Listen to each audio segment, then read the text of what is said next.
Hi, everybody. Thanks for tuning in to another episode of Should Have Known Better. I'm Michael Petro, one of your three hosts. This week, the podcast is brought to you by Proper Design Works. Proper Design Works is a local screen printing, embroidery, and clothing manufacturer in Winnipeg, Manitoba. And let's just get to the point. I refer to Chris Goetzman and his team down there as a combination of the Mad Hatter and the Wizard of Oz when it comes to style and creativity and design. If you are looking to make a new piece of clothing, if you need a ton of t-shirts designed for a specific brand, if you're looking to put a cool sort of embroidery stitched idea onto a couple hats for, say, a business event or a sports team, there's nothing that Chris and his team down there won't try. I'm not going to promise the moon for you, but they will give it all they got to make sure that you are happy with whatever you're trying to design with them. I have a bunch of t-shirts from them. I'm a huge fan. So in sponsoring the podcast, I wanted you guys to have the ability to get some of the same amazing t-shirts that I've had printed by Chris over the years. So we are doing a digitally printed custom t-shirt for $15. All you got to do is just mention that you've heard me talk about Chris Goetzman, Proper Design Works on this podcast, Should Have Known Better, and mention it in your order. And your t-shirt's going to be $15. The only term or condition that applies is not every design that I've picked over the years has made it the first time, right? They don't all look great on a t-shirt. So you may have to take one or two stabs at it before something actually hits and sticks to the wall. And Chris says, yes, I can make that for you. So that's the only thing you got to be mindful of. There'll be a link in the bio to this episode where you just go directly to place your order. You can find them online at properdesignworks.com. You can email them any questions, info@properdesignworks.com. And you can also find them on Instagram under, guess what? Yes, properdesignworks.com. So check out for that link in the bio so you can place your t-shirt right from there. I make it super easy. And if you have any questions, you can email me about it too at shouldhaveknownbetterpodcast@gmail.com. So thank you, Chris. Thank you to everybody down there. Me and Mark were just talking about it before we started the podcast today. He's super excited. He's come up with a couple hoodie ideas to go down there for himself. And I've been bugging him to make us some t-shirts for the show. So we'll be giving those away hopefully in the near future. Everybody likes a merch drop. Onto the podcast this week, Should Have Known Better. We are talking about our parents, myself, Michael Petro, Mark Cowell, and Jason Brett Fallman. As always, we decided to look at our first memory of our parents as when we were kids, and then how your relationships form over the years and how they are now. Are you like one parent more than the other? What parent did you run to first? The big life lesson talks, the sex talk, the drug talk, the relationship talk, the body hair talk, all those fun talks. Patience and understanding in comparison to what you know now about your parents and how hard they had it maybe, and you didn't have any idea until you were their age when they were raising you, learning things about that. Lots of cool and parental discussions were had on the podcast this week. So I'll shut up and let it get to it, and you can find out if we should have known any better when it came to the relationships with our parents.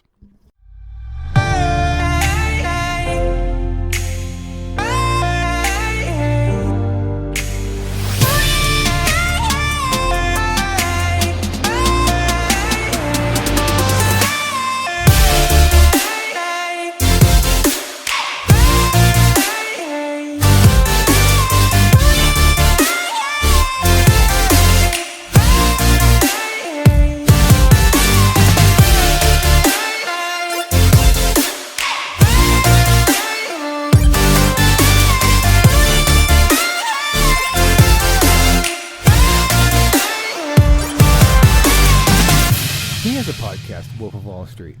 Really? Yeah, and he was a guest on Theo's, which you guys love so much. Theo Vaughn is the new. Who's the guy that you're a redneck when?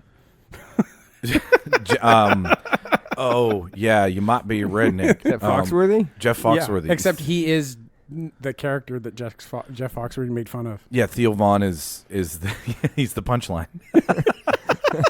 But now it seems that the punchline has become the joke teller, because after you told me about him, Jason, I went and listened a little bit more, and I am proud to tell you that I still fucking hate it. Yes. Even talking about the wooden shirt, that's the best.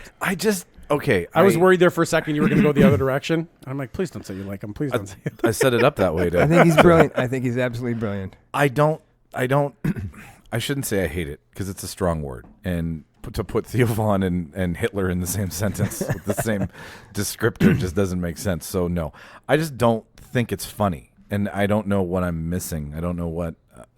I don't know what. Tell me what I'm missing. If you don't like the language, if you don't like the way he talks, the phrasing that he makes up that you've never heard anywhere else, that's the whole thing. Okay, then that's what I'm missing. That and his perspective, where he comes from. He comes from a very unique place, a very fucked up place, a very backwoods place. So the stories, he refers to himself as a storyteller, not so much as a comedian. I'm a storyteller. Okay, see, I didn't do any. I didn't wiki him at all, so Yeah. I don't. I am just taking what he's producing and measuring it by that. But I guess I'm having no context means that I just think it's some southern idiot talking. It's like. Well, and it's interesting because you guys use the R word, redneck. Yeah. He hates that. The R word. He That absolutely is not hates the it. R word. I'm like, no, I didn't. I don't use that word. I haven't used that word in a long time. I don't use that word to describe my worst enemy. But anyway, I know what you're saying. But he hates that. He says, I'm not that. That's not my background. That's not my people. That's not where I came from. So that's, and then he also talks a lot about being kind of held back in comedy because of the accent. He said, like, people don't evaluate based Sure. on your comedy, on your bits, on your storytelling, any of that stuff. They hear that accent and they write you off as you're just a hick. You're You should stupid. be used to getting held back. In school. But I do. I mean, yeah, that's where the brunt of the joke comes from, right? Like, just because you got a long draw, which Yeah. is nowhere near his. He would, He's from Louisiana, but yeah. That's it doesn't mean you're like people who talk slow Sure. aren't stupid. Sure. Is- Well, and people make that mistake a lot with if English is their second language, and they're like, because the way when you're learning a second language, the way you speak is usually the way a child speaks, so they sound stupid or held back. yeah. When the irony, of course, is Je they te know il at all. they know two languages, you know one. So Well, by default, they're probably smarter when than you take a boson particle and you apply a negative charge, Yeah, like I'm more inclined to listen to you now. So it worked. All right, yeah. So okay, well, I'll give Theo Von now another run. Now referencing the third law of of Newton. third law of Newton, every object has a equal and opposite reaction. for it. So for when it. I like hit that other car with my pickup truck, that car will transfer all of its energy into that other truck, and then we'll be down 2 trucks. woo-wee. Is that a good Theo Von, Jason? No, Not really, no, but Not even the two of us can't even get it right. no, a different accent. I haven't listened to him long enough to know his accent. I was just doing a redneck physicist. I kind That's of my new character. It's a but it podcast, makes- The it Redneck makes- Physicist. It reveals a good point, right? what That if you sound stupid, people are going to think you're stupid. Sure, and also, what do you define as stupid? Right? Like, sounds stupid to me. Does it sound stupid to everybody? So I'm sure that, like, yeah. when I'm in Louisiana, for example, back in his stomping grounds in Covington, they probably go, "Oh, look, this guy's a meathead. He's talking about his hoose up in Canada." You know, like, so No. I sound stupid They're to them. saying, who does it guy think he is with all his proper English? His Oh, there, come- and there. Coming around here using full words and shit. How dare you use syllables in front of me? I used Fucking to grammar think, my ass. I used to think one day it would be it would be so beautiful if Theo Von listened to my podcast, and now I'm like, No, it's not gonna dear happen. God, please no. Skip this episode. Skip the dishes. You're gonna have a lot of editing to do today. No, this is all staying in. This is comedy oh, gold, Yeah, this this You is- can take your fucking Yeah. A's and go back to Canada. Yeah. No, I'm done with the major editing. Everybody who's listening today, fuck it. We're going off script. Speaking March your ass back over the Mason-Dixon line. Take your Beautiful. fucking A's with you. it should just be a spoken word attempt. Can we do this whole podcast in Southern drawls? Did you guys know? This blew my mind when Please I tell learned me. this. The South, what they talk about, the South of the States, is not in the southern part of the States. What do they mean by the South? Like Virginia and West Virginia is the South. Yeah. It's like a quarter of the way down. No, it's not. But it's because, I guess, when that term came up, of course, it wasn't the whole United States. It was a Okay. pocket of area. Nobody Yeah. counts Florida. It was the South. Yeah. Well, Florida wasn't even a thing yet. No one was down there yet. No. You know. Florida's still something, though. So, yeah, so when Nobody they knows talk what about Florida Florida's is yet, just the dick of America. but it's actually the flaccid penis of America. it's the foreskin. It's not even what's important. It's what's been left behind. it's what happens when you chop off. Whole lot of dick in Florida. Okay, back to what's at I've hand. discovered I really like doing southern drawl talk. I may just do my entire podcast, my second podcast today, I guarantee. I love that. Not podcast. Podcast. Podcast. There's no D in there. Paul and podcast. I always thought that's what it was. The old fellers went in the barn and started talking. That's a podcast. He was down on the river and Paul cast his rod. I'm getting sick. Please don't make me laugh Okay. too hard. Sorry. Okay, speaking of Ma and Pa. Hey, good segue. That was a very smooth turn. That was Wow. no hard rights here. World class segue. Speaking of Ma and Pa, everybody who's listening in today's episode with myself, Michael Petro. We also have, as always, Mark Cowell. Mark Howell, who's going to try to stop using that accent. Or whatever it is. It's one word at a time, buddy. You Yes. can do it. And then, All right. as well, we have Jason Brett Fallman. Say hello, Jason. Hello, Jason. The other podcast, we realized we should start introducing ourselves at the beginning so people can tell the voices, not just assume the voices. So now We could use different voices and we, then people we would know. could use different accents. Okay. Does that make this a guest host? Yeah. Yeah. Luckily, we don't have any listeners from that part of the country yet, so we can't offend them. Yeah. Like we lost all of our Utah listeners. I was just gonna tell Jason. So on the Real Debaters, we had this huge pocket in Utah. Like Right. there's like 10 listens to We're the big. podcast. We're big in Utah. 10 listens, massive pocket. So we're talking about it, and then You know where Steve- this is going. Jason. What anti-Mormon bile did you guys Exactly. spew? Oh yeah. It was pretty quick, but it was to the point. Steve's like, "Well, I don't think it's 10 people. I think it's one husband and his 9 wives." Oh, no. And then Mark goes, "Yen, we lost Utah." It's not coming back either. And I'm like, "Everybody in No. Utah, we may not believe in what you do, but we thank you for your listen." So, yeah, no, but anyway, so anybody who's listening today, today's episode is the parents episode, all about our relationships with our parents when we were younger, and then in comparison to how we are now that we're older and wiser and more mature. Yeah, right. So, I thought a great starting point would be, Jason, you just brought it up 30 seconds before we started. What's the first memory you have of a parental situation with your parents? Like, what's the youngest you were? What's your Parental situation. I shouldn't say parental. What's your oldest memory of you and your parents? You and your parents. That's me and my big word explanation. Let's go with that one. Can you reenact? It's a tough one, actually. I'm like trying to scramble back. I'm like, I remember like our house. I remember our neighbor, but I don't like remember my parents in Winnipeg. No. No, I remember my grandparents here, Okay. but so yeah, I guess I don't know. Like when I say that, like I have this visual in my head of being in the backyard with my parents and flooding the sandbox. It's the only and it's like a random memory. It has nothing to do with really anything, Right. but it's a random memory of my dad giving me a hose and letting me flood the sandbox butt naked and run around, roll around in a sandbox Right. full of water and sand, playing with sandcastles. And like, I'm glad it's that memory, because if I compare it, like if but I come from a child of like my parents Yeah, are yeah, divorced, yeah. right? So it's this happy memory that I have of my first parental scenario, like with mom, dad, and me, right? Right. That's So kind of what I I'm guess going at. mine would be. I guess we did when we were living in Winnipeg, because we had a Volkswagen Beetle. Yeah. Like the old school one. At family of 5, and I do remember going shopping as a family in that thing.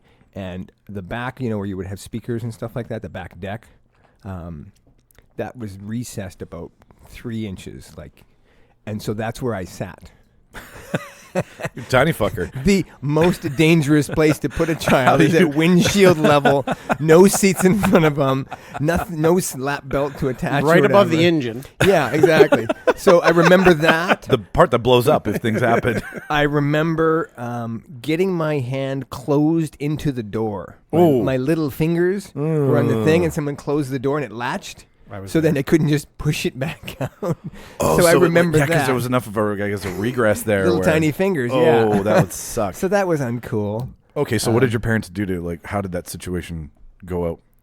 I guess they opened it up and then let my little First they fingers took my out. hand out. I didn't have to go to the hospital for that one. I had an interesting stretch when we lived here, and I just know this from being told the stories. But I injured myself pretty seriously 3 times in a year. At one point I dumped like boiling hot soup on my side and burned my side, so they brought me in for that and got me sorted out. And another one, I can't remember, there was another one, and then the third one within a year is that I used to go to the next door neighbors whenever he was barbecuing, and he would leave out a little cup of beer for me.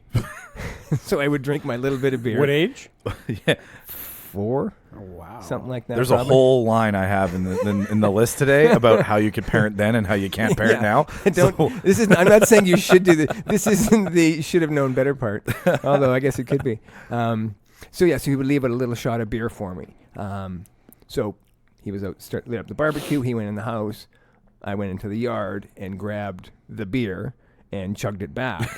But it wasn't beer. He had just left the lighter fluid there. Jesus I Christ. chugged a bunch of lighter fluid. So then they had to take me to the hospital. So when they took me to the hospital, they were taking care of me doing the doctoring stuff, and they took my mom aside and they started asking her some questions. How are you? How you doing? Is everything okay? You stressed out or whatever? How's the marriage? How are things with your husband? How is money tight? And digging basically to figure out this woman's been in there. She's obviously trying to kill this child. And so we need to figure out what the source of the problem is. Whatever is CFS is at the time on speed dial. Exactly. Is it her? Is it the husband? Is it both of them? And she's like, no. My kid's just insane. That's all. You can't wait to drink the secret beer cup. Exactly. So a lot of your first memories were of emergency situations. Yeah. And your parents trying to dig a hole. Dealing with my shit. Dig themselves out of a hole that makes it look like they're abusing you. Yeah. Okay. Yeah. All right. That's a great launch pad. Yeah. Mark, what about you?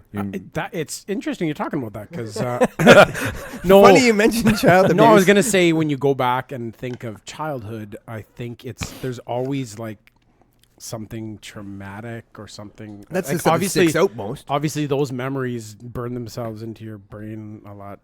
Being such a sponge at the time, right? Yeah, because I think my difficulty is putting things in chronological order because I have all these memories and I don't know which one came before the other one. Sure. You just have random memories. Yeah. But yeah, it's all those kind of things. It's memories of my parents out at our family cabin, our whole family. We'd have 5 different parts of the family all go out to my grandparents on the long weekends. And lots of memories from there when my parents were actually still together. When did they divorce? I was in grade 4. Oh, yeah, me too. No, I was younger. I was way younger. I was 4. You were in grade 4. Go on. Okay. I was in grade. Mark may have been 4 in grade 4. He skipped a few. You have a point there. No, sorry, grade 2 or 3. Okay. So I guess some of those memories were before that. Yep. Not a ton of us together as a family, but I have memories of something happening and both my mom and my dad being there. So they must have still been together. Okay.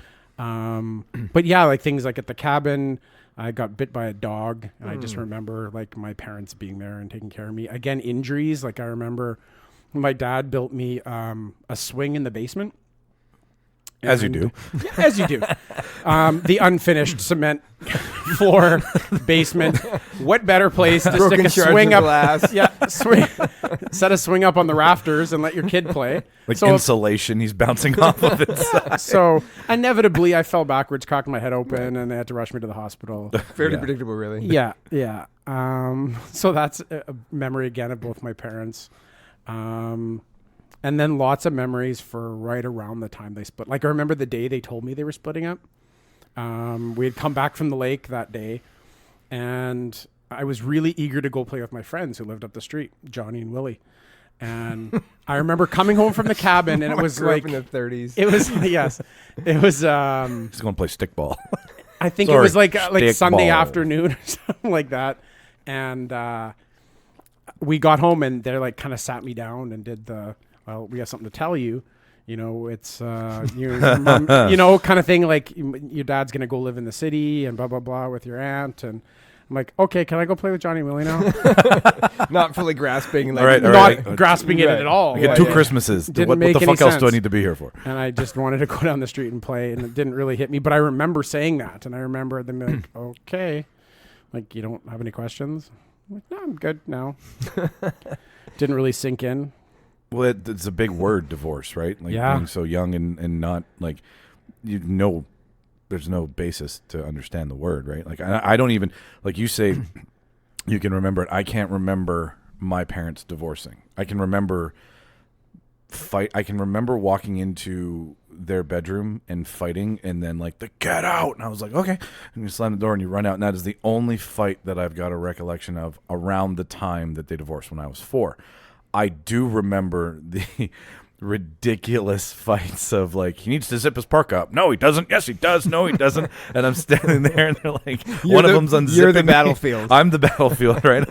I'm being stepped on. There's these 2 landmines of parents going off around me, but I remember all those fights. But either way, it's, I mean, we're already here, so.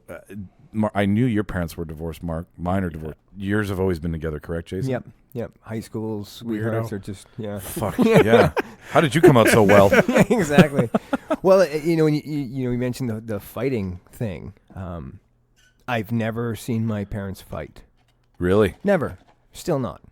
Wow. I know there was a couple things a couple dick moves my dad did that like agitated mom, and like leave mom be today was just like, no one said it. It was just obvious to everyone around. Like, just cut her some slack. The elephant in the room was prevalent. Yeah. But yeah, so that, and I don't think that was accidental. I think that was intentional. I know there's arguments and fights and disagreements in every relationship. Sure.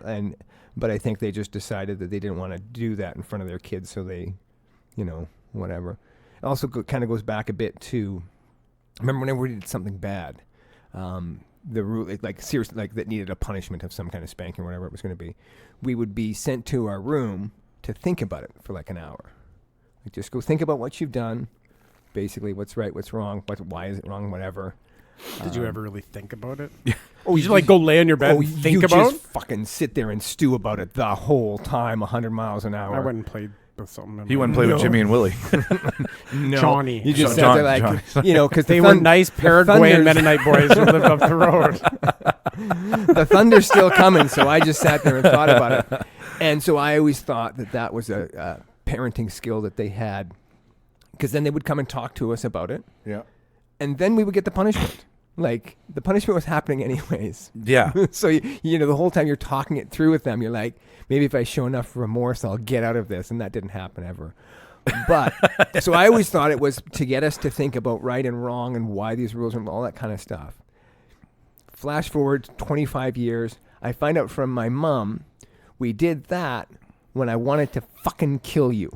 when I wanted to strangle you to death. I didn't care what you did once you went in the room, basically. It was so that I wouldn't cuff you one. So I'm like, my parents are wicked smart parents. That, you know what, that I can see that being an absolute, like it's right. Like there's no shame in admitting that this thing you created is driving you so bonkers. And I was the dick lots. There's no doubt about that. My mother would grab a wooden spoon and chase. We had like the kitchen with the two entrances with the living room. Yeah. And she'd chase me around the living room, kitchen with a wooden spoon. I remember one day she's angry and she hits the wall as she's chasing me and broke the spoon. And then I got in trouble for breaking the spoon. Then she got a plastic spoon. Yeah, I got spanked with a wooden spoon on quite. Running would have been a bad occasions. idea in my family. Like it would never have, like that move would have been doubling down for me. Like if anyone would have chased me with something, I would have been like, shit, here that comes. And waited for it to land. There's having two parents, I was more of a dick to my mom at a younger age because it was just the two of us, right? And so you're with them all the time. It's a closed environment, small apartment. After she left my dad, I wasn't a dick till later, right? But I'm wondering, Mark, like, did you, like, when your parents divorced, did you have a good relationship with both of them after? Because I live with my mom. We lived out in Landmark, Manitoba, kind of by Steinbach way. What up, Landmark? Yep. Shout out. Actually, we lived in a suburb of Landmark called Linden. It was a gas station and 3 houses. Like Moosomin? I don't know. I've never been to Moosomin. Moosomin, I wish. Yeah. Anyways, we had dreams of being as big as Moosomin. Anywho, 2 more houses. I stayed there with my mom for like maybe a year and a half afterwards, and my dad would come get me on the weekends, and we'd drive kind of into the city. And I always loved going because I go to school during the week with my mom, and I had kind of babysitters and stuff. Because I found out now later on in life it's because my mom was dating and didn't have time for coming home and hang out with the kids. So she's got to get hers too. I always had babysitters and such. So I'm just going to ignore that.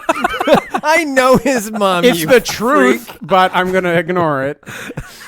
And I didn't mean it as dark. So as I it always could look go, forward just to for the record. my dad. Attached to my dad was like weekends, right? Like my dad was weekends. My dad Same was with me going too. to see my friends that lived where he lived because that was the people that I actually spent time and did things with. Okay. So I mean, I liked that part, and I just got along with my dad better. And then eventually he comes to me one day. We moved into the city, and then same thing. I was with my mom. I had to go to somebody's house for lunch to look after me. This is grade 4. And go to their house after school for a while. And then I was coming home, and I just would sit at home and wait. My mom would come home at like 8 o'clock at night. Like I'd have to go to bed right when she gets home. So I spent a lot of time just by myself, and I didn't get along with my mom very good at that point. Okay. And again, I found out later on that she had wanted so much time to spend with this guy she was seeing. Anywho, I don't like when people say that, but I'm going to say it anyways because I'm just a little uncomfortable talking about my family. That's a fair call. And then one day I remember my dad saying, "Oh, would you like to come and live with me?" And didn't even have to think about it. I'm like, "Yep, we're packed. My bag's already packed. It's in the closet. Grab my go bag. Hey, let's go." Your bug out bag is ready to go. I didn't even know what that was at that point, but I was ready to. Later. I'm already in the car. Yep. And then from that point on, grade 5, I lived with my dad. Mm-hmm. I never looked back. And as I was told Jason recently, I guess we were talking about one of you was talking about seeing my mom. And I think there was a big chunk of my life where I maybe saw my mom a couple times a year.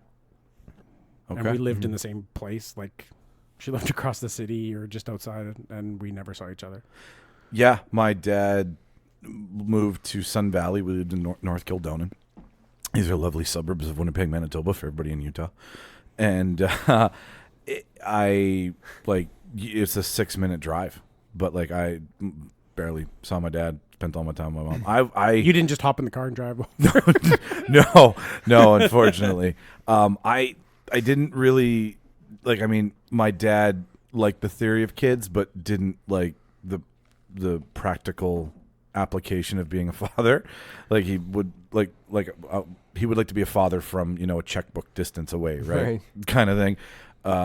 So I was close with my mom, less with my dad, but then moved in with my dad when my mom couldn't handle me anymore because it's actually kind of a funny story. I was such a hard ass between the ages of like 13 through 17 that she couldn't deal with me anymore, and I was turning 18, and that's when the law states like you can go. Right. So she made sure she booted me out like 2 weeks before my 18th birthday, and my dad had to take me. And my dad was like, "Fuck you, Margot." Well played. So well Margot's no played. dummy. No, she's not. Like, she's like, "You're not going on the street." And your dad's You're your not dad's got staying money, here. so it's like the worst thing that's going to happen is you got to go to move to Beausejour. Right. So and for a 17-year-old, that is the worst thing that can happen because You're the worst. you just want to stay in the city. Give me a fucking car. And And you were almost 18 at this point? I was 2 weeks from being 18. And what were you doing in your life at that time? Fuck all. Like, This is gonna turn into a Twisted Sister video. I'm just wondering. no, like graduating high school. Oh, you were still in high I school? was still in high school at the time. Yeah, it was 17, right? So I just finished my first year of university. I know you. Oh, there it is. That's what it was. What were you doing at that time? Well, I was already done University 101. It's like people plugging them. I got a new movie coming out. I was already in my master's degree at that time. But yeah, so then I moved out with my dad, and my dad instantaneously was like, "Do you want a car or an apartment in the city? I'll buy you one." And I was like, "I'll bus. Get me the fucking apartment. I'm going back to Winnipeg." Lights come on. You don't have to go home, but you can't stay here. Exactly.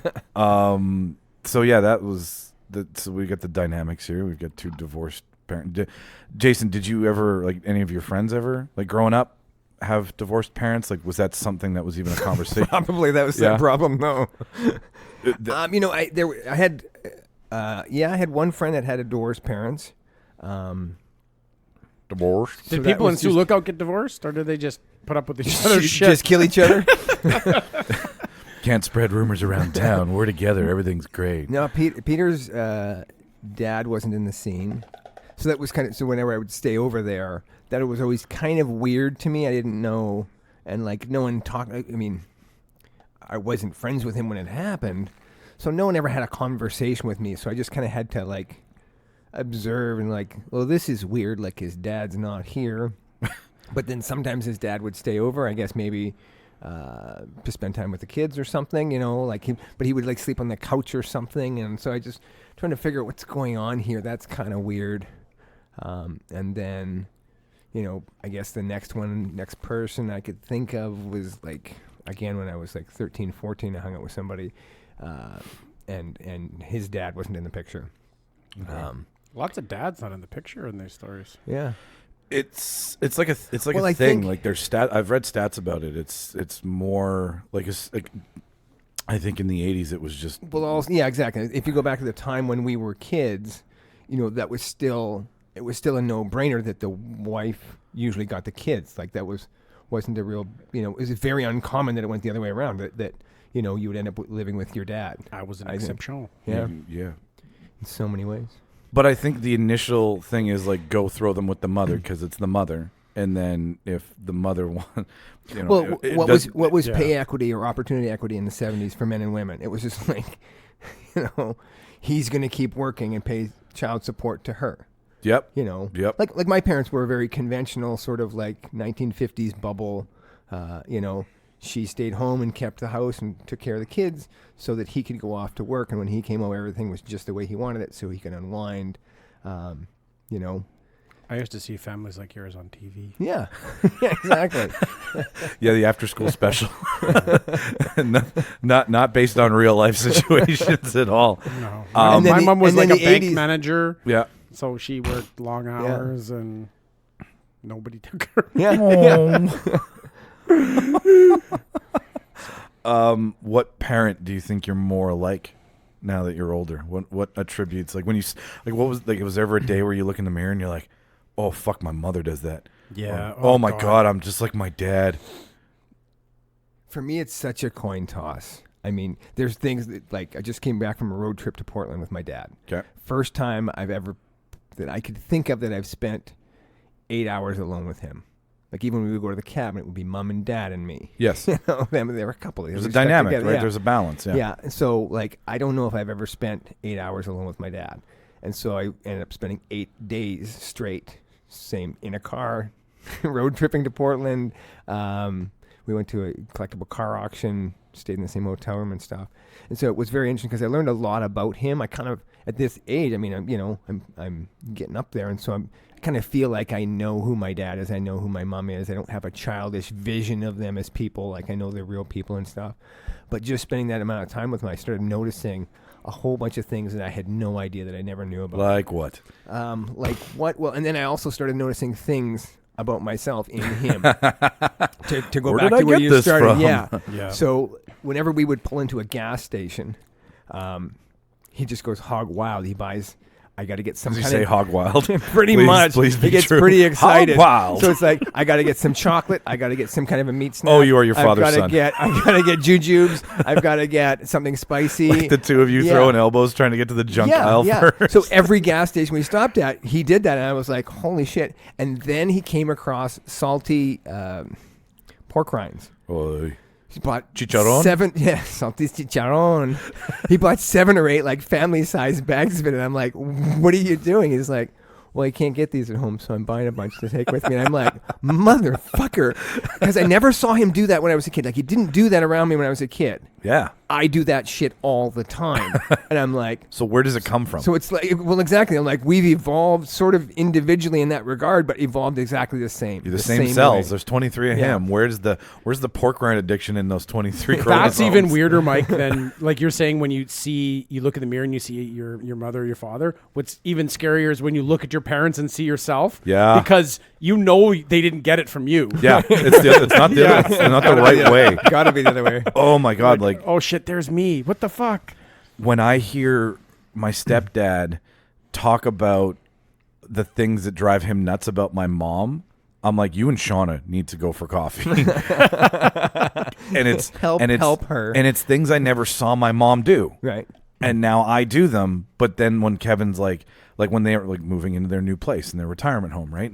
And like I will be here and I will move things. So when Shauna comes home, she's like, "Okay, what'd you move?" Like what? Like that's the first thing after like while she got back from Turkey, she's like, "What'd you move?" And I was like, "Nothing, everything." Like I took pictures and I traced things out. Like you made- Everything in your house has a line around it. It's like police tape on everything. I just thought that coffee mug died there. No, there's a reason.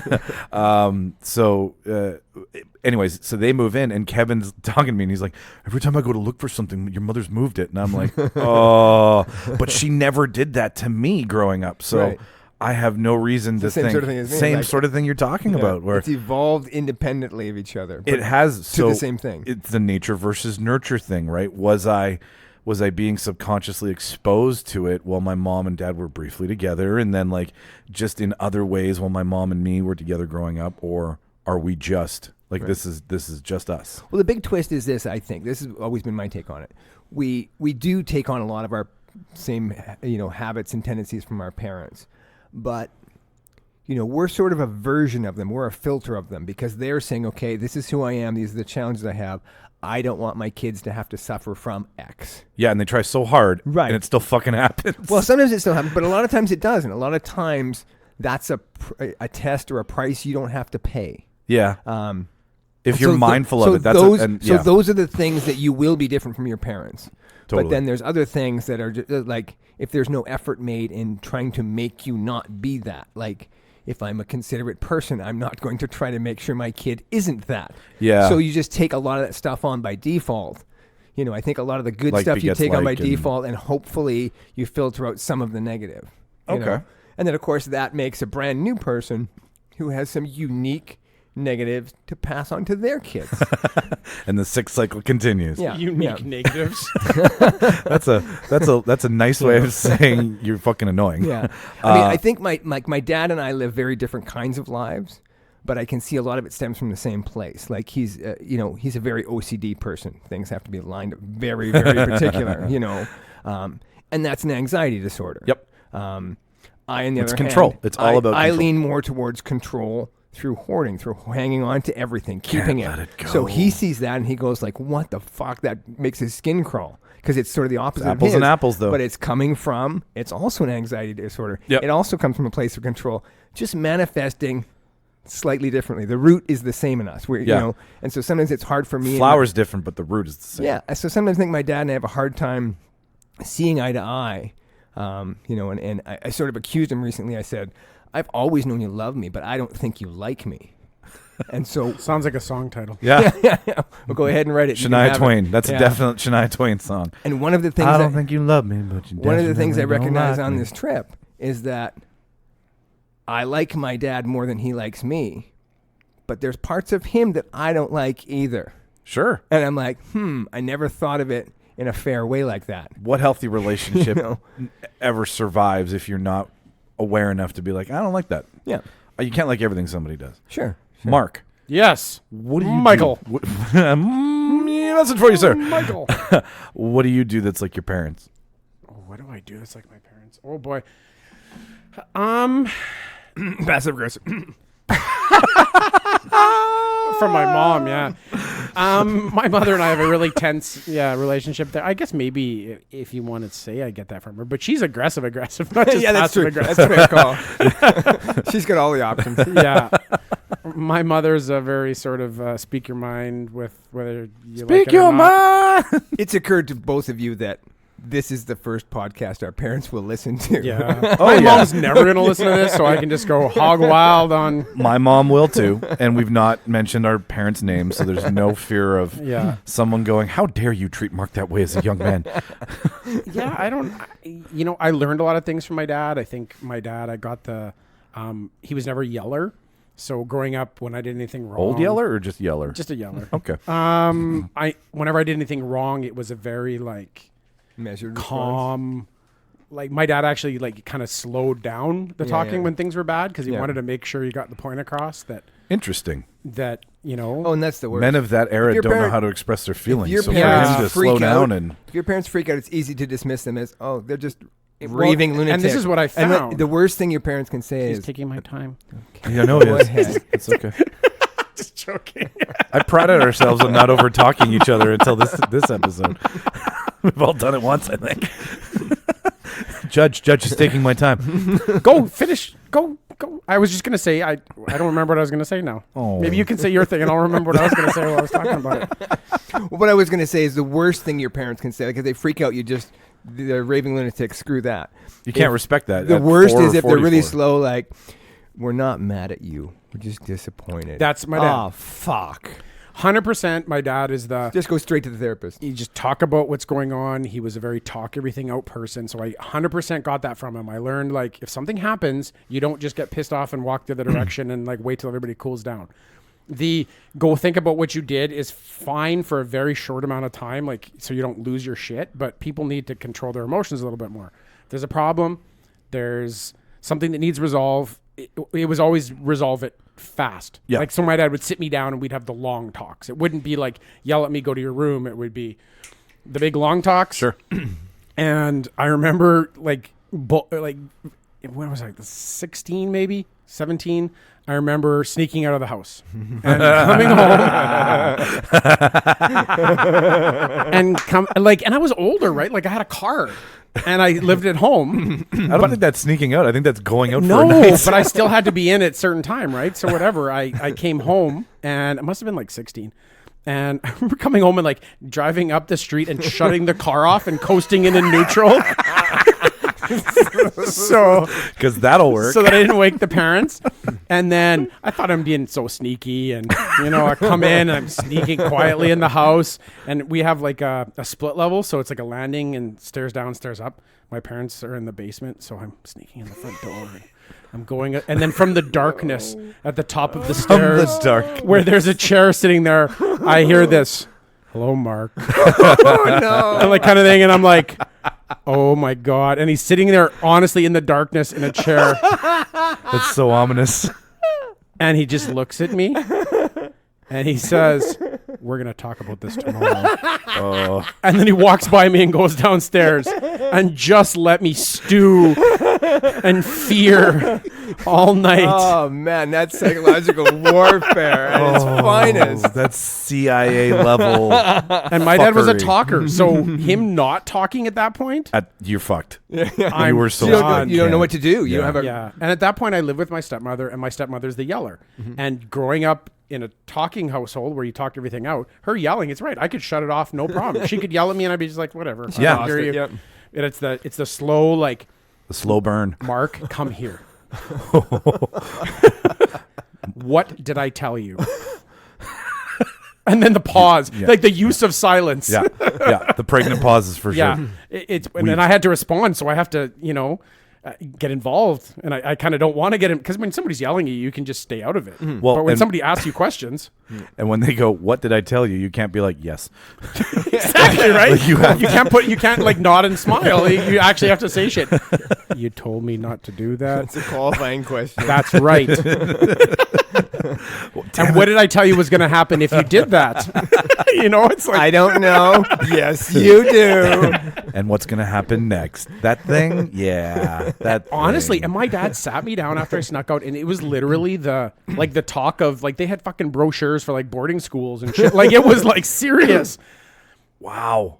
But Yeah, was it it though? was- Like, I guarantee you, if you ask him now, he'll be like, "So were you really gonna ship me off?" He was like, "That was just more fuckery." No, I know. Like, put the brochures and out now just I've to scare 'em. seen, like, because they were kind of raising my niece. Like, my parents are still parenting in their 70s, That's crazy. right? They're raising my niece. They must be good parents. They've been at it for so long. And she's a terror. And I'm like, I could have got away with that shit, and you'd still love me?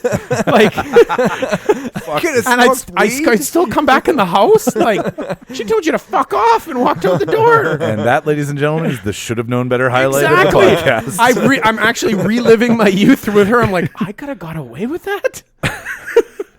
What the fuck, Mark? I remember the first time I tried to like lie to my mom, and we went to a social. We got super drunk. Somebody was the DD. I was the first stop on the way back home. Someone puked in the car. So obviously they're like, "Mike, go get in and get water." And I'm like, "How am I going to come out with a bucket of water Explain that. at like 12 at night and not wake my mom in our little tiny apartment?" So I come in and she's like, there's no hose or anything. There's nothing, right? Apartment. Like, so I go, she wakes, "What's going on?" And I'm like, "Someone got sick in the car." She's like, "I'll come help." And I'm like, no, go back to bed, right? Because like we all smell like tequila Sure. and bullshit, and Lots of bullshit. and like I'm like trying to like strong arm her from like coming out the door, and then she like comes into like the lobby area, and I'm like, "Just go back to bed."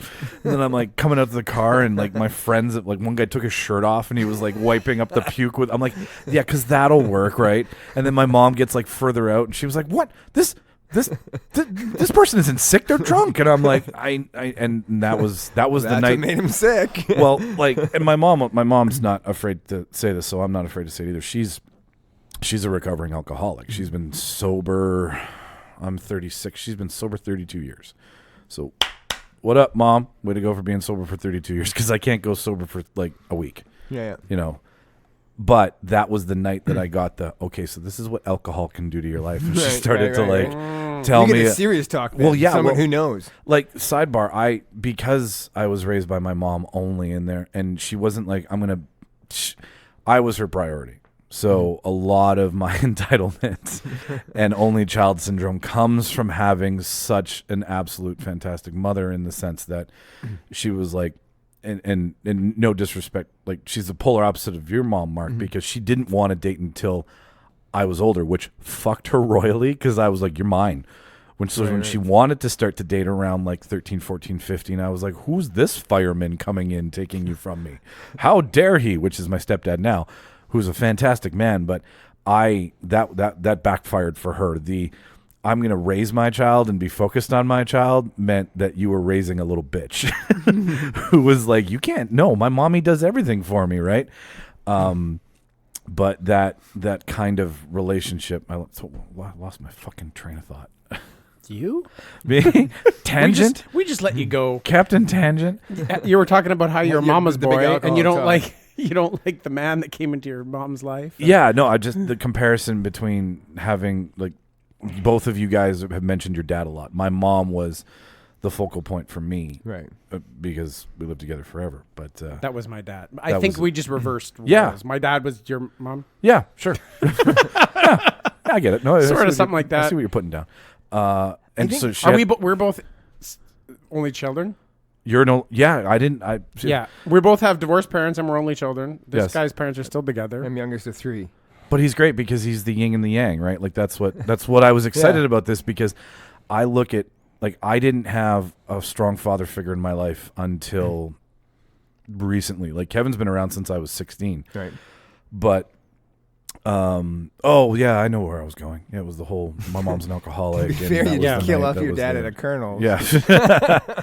So like it was this trifecta of like, okay, so I have my mom and my dad's a piece of shit and doesn't really want to be around, and then my dad and me totally exit just around the time my mom starts dating, and then this new guy comes in, and I'm like, I'm not done mourning the death of my asshole father yet. Who do you think you are, taking my mom away from a mama's boy who throughout the test of time has been an incredible male like role Right. model in my life, which has been great. But to this very day, I'll still see a father and son movie, like Beautiful Boy on Amazon Prime with Steve Carell and I can't remember the other kid's name in it.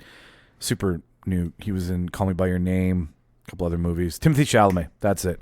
It's a movie about a father and son, and the son is a drug addict, and the father's trying to get him clean and help him out. I can't watch a movie like that Right. without bawling my fucking eyes out. Like father-son moments in movies just break me. And I'm 36 years old. And because you didn't have a strong father figure? I had zero father figure. See, I'm the opposite. I can't watch the father-son things because it brings up a lot of emotions, but it brings up the emotions because you had a me strong father figure. remembering times with me and my dad. Yeah. Like if it's a mother-son thing, I'm like that doesn't register. Like I Right. didn't have that bond. Right. So it So doesn't one upset me. one I connects guess. with you because that was your Yeah. experience. The other one it connects you because that's a loss. Something Exactly. that you, Yep, you totally, should have had totally. and didn't get to have. So you bring up Mike, your mom met your now stepdad. Is that correct? Yes. Yep. They got married. No, my stepdad actually didn't get divorced until like 2 years ago. Oh, there you go. When he realized that halfway through his retirement that he was still married and owed his ex-wife. Like she was by law allowed to claim half of his pension, so he's like, shit, I better get divorced. Yeah. So neither of them Did that clear up then? it has been cleared up, yes. God. Like it's 6 of one, half dozen of the other, because Yeah. he's entitled to hers and she's entitled to Yeah. his, and Okay. it's the same thing. So they both were like, fuck it. But yeah, they never got remarried. So your mom and dad never married before they met each other? My mom and dad were married. They divorced. My stepmom and dad got married, Gloria Yep. and Terry, and then my mom and my stepdad never remarried.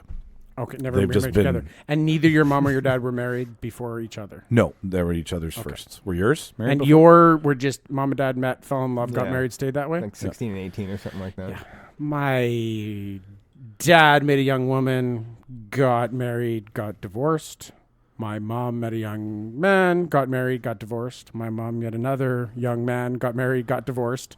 Then my mom and my dad met each other, Got married and got divorced, right? got pregnant with me, got married. So then no got- other then kids got before divorced. that? Yeah, they were planning on getting married the whole time. No other kids anywhere else. Okay. Holy shit. I was born This is 6 gonna- months it's gonna after take they a got lot more. married. Then they got divorced. And then my dad got remarried, and they're about to celebrate their 30th wedding anniversary. I feel that our parents from that generation get it right eventually. Yeah. But they did like My mom still hasn't got it right. So then she got married and divorced since then. My mom's on like 5 or 6 or 7 right now. It's kind of funny, but it's Do you guys talk? 100% true. Yeah, she stayed at my house like last Okay. week or something. So like she tumultuous was- child, not the best childhood, but like a better adulthood relationship. No. No. My mom, literally, she was waiting there because she got something delivered to my house, and she lives outside the city. She was coming to pick it up, and I walk you're in. her PO box. Yeah, I walk in. It was like a massage chair, this giant chair that got set up in the middle of my living room. She comes in, and I had to show her how everything works because somehow the two small men with big hearts moving company showed me how to use the chair. No, they didn't. You got fucked by them too, because my parents just got fucked by them as So well. anywho- fuck you, two small men with big hearts. So I walk in there. She's waiting at my house because she has a key. I'm so regretting that. And the first thing my mother says to me, and I joke about it, but it's so true. First thing she says to me, "Hey, your cat needs to go to the dentist, eh?" You bet she Ridicule and She critique. definitely said that. My mother will know open her. with she literally walk in the house, and before she says hi to me, she'll like my dog or cat will walk in, and she'll be like, "Oh, your dad needs to bathe you, doesn't he?" Yeah. I'm Yeah, like, she'll- "Really? I've That's seen how it. you're So opening?" She'll That's talk to the animals, but make that like, but it's like The animals are the grease to get it's the like- fucking backhand compliment. or Yeah. anything. But I've seen it. It's fucking ritual. Oh. It's 2 steps in the door. Like the first time it was describing me, I'm like, yeah, okay. Like there's a lot of hyperbole here, or whatever. Like whatever. And then like the first 2 times it happened, I was like, whoa, that's no joke. That's That's 100% fucking. Yeah. Don't do that. Yeah, not People cool. think I'm exaggerating. Nope. My stepdad is from the old guard, so close to his chest, not a lot of emotions. We've never hugged. We've never hugged, and that's fine. Like if my mom's gonna hear this and she knows that, but like our moments, the moments that I've had with him that count for something, like when, like I was an asshole to him. I was a nightmare to him. I would forget my key on purpose and make my mom have to come home to let me in the apartment just to screw with him, right? Like any means necessary. I was like, this is war. It's attrition. and then like he never left. Like he never left. And like my mom's fantastic, so I don't blame. Like Right. he was weighing the pros and cons, right? She was worth putting up with you. She was, yeah. Putting up with me was worth it because she was so amazing to him. Right. And my mom's from the old guard in the fact that she's very caring and very nurturing and very matter of fact as well too. But our moments of, I wouldn't say intimacy, but like bonding, if you want to get super after school about it, came when like I got the job that I have now, and I was gonna have to get a car, and I didn't have a car, and I didn't have a lot of money, and it was so funny because in true fashion, me and my mother would blow up at each other when I was a kid. Like I was rubber roomed for a temper, no joke. Look at I was lots of counseling, lots of therapy, the ADD and the divorce really didn't a number on me emotionally and being able to express my emotions. So like my mom would be like, take out the trash because it's part of your chores, and I'm like, fuck you, cunt. And like, but it was anger at my dad. That's how Right, Michael right. expresses himself. No, I'm not like I'm not proud by any means of how I treated her growing up. I regret it now that I'm older and I understand verbal abuse is as abusive as physical abuse in some scenarios. Not all. I don't mean to piss off anybody who's been physically abused. So we've spoken to each other in ways that I regret to this day. Right. But we went to go look at cars, and we hadn't had a blow up for years. And I guess she was keeping the secret that no matter what I picked, Kevin was going to be like, I'll pay for half or pay for the whole thing and I'll loan you the money. Right. I did not anticipate that. I was super stressed about the whole thing. Like, so we had this huge blow up behind the Honda on Regent Avenue going at each other. And she's like, Kevin's going to get you whatever the hell you want, you little bastard, or something like that. And I'm like, you should have fucking led with that. like why'd you bury the fucking lead, right? But it was, There's no film crew following us. There's it no should have payoff. been. I'm like, there's nothing to hide here. Like, just be like, okay, Michael, whatever you pick, just know Kevin will loan you the money and give you a really good interest rate, and that'll be that. And we wouldn't. This whole fight, the big hug and everything would have been skipped. But it was beautiful because it was like the signing off of like a bad past with my mom for a good relationship with my stepdad. Right. And like hardest working, one of the smartest guys, stubborn as all shit. Right. Like stupid stubborn, but like it's good stubborn. It's not Sure. It's not annoying I stubborn. know a guy like that. But I much rather prefer, like, I mean, I know Jason, you're kind of on the outside of this, but like what's it like having the same, like your family around Well, see, the here's same, like not fractured and then put back together again? Well, try and do this real quick. So my family's background, where I came from, both my parents had physically abusive parents and emotionally abusive parents, and psychologically abusive. So they were and fighting from the yeah. from So day they one. were both fucked from the start. So they met, and I know it's pretty common. I don't know if the number is 9 out of 10 people continue that cycle. They met and said, let's have kids, let's start a family, make sure they never have to deal with any of this garbage. Okay. So they literally moved away from their parents. So that's sort of where I'm coming from. So I talked a little bit before about there's things that your parents want for you, and things that they make sure you don't have to suffer necessarily. And there's a lot of that in my family. Like I was told by both my parents, probably since the day I was born, not only that it's okay for men to cry, but that it's good for men to cry. And Yes. And that shows strength. However, to this day, my dad still struggles with that. So that was something he was That's his era. That's I know, but that's something he was, even though he couldn't get there himself, he was able to give that to us. So I'm kind of coming from a place of best case scenario. Sure, yeah. Totally. So we grew up outside of town, so I didn't have a neighborhood. I didn't have, like I said before in previous podcasts, I had one friend a year kind of thing. So you do have to, my sister's 2.5 years older than me. My brother's 5 years older than me. So even though there was a big age gap, you still spend a fair amount of time together because that's the only that's the only people that are there, right? You're 7 miles outside of Sioux Lookout. Like, I wish I was in Sioux Lookout. Big city of Sioux Lookout. Yeah. So, very tight family, very close family. No Johnny and Willie up the street. No, none. I wish I had a Johnny and Willie escape too. But so we're very, very tight family, very self-sufficient, just because we kind of had to be, sort of thing. And they kind of, I met my relatives, but they certainly didn't candy coat that or try and pretend like nothing bad had ever happened, kind of thing. Sure. I didn't find out about horrible stuff until I got older. But yeah, so we were a very close family.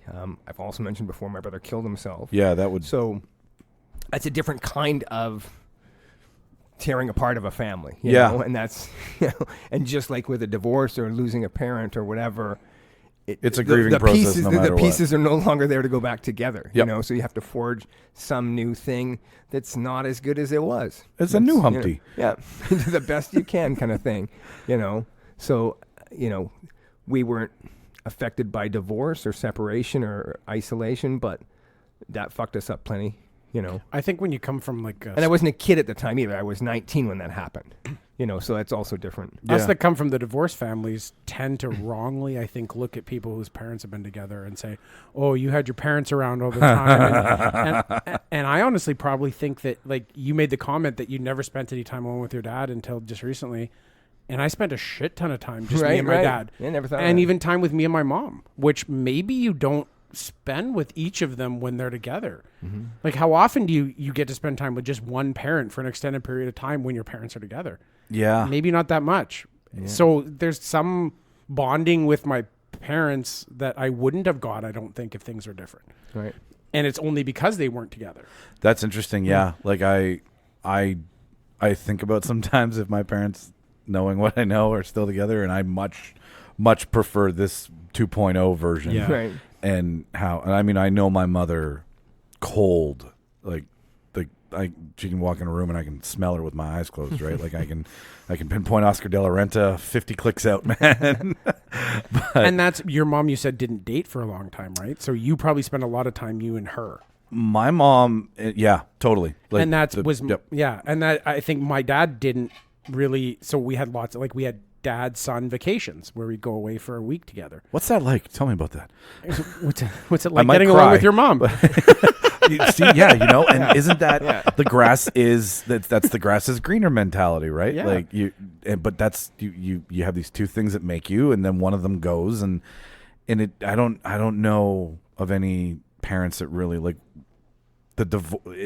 not both parents survive the divorce in the parenting scheme of things. And it's almost like it's sort of it's sad, but you talked about it. It's sort of normal for the mother to be the caring, nurturing one, and the dad to fuck off. Yeah. Right? Like the you courts hear tell about the it, dad to fuck off essentially. The stereotyping thing is like the broken home, like the single mom and dad's off doing who knows what. Yeah. And I think I'm a bit of an exception in the fact that it was my dad and me.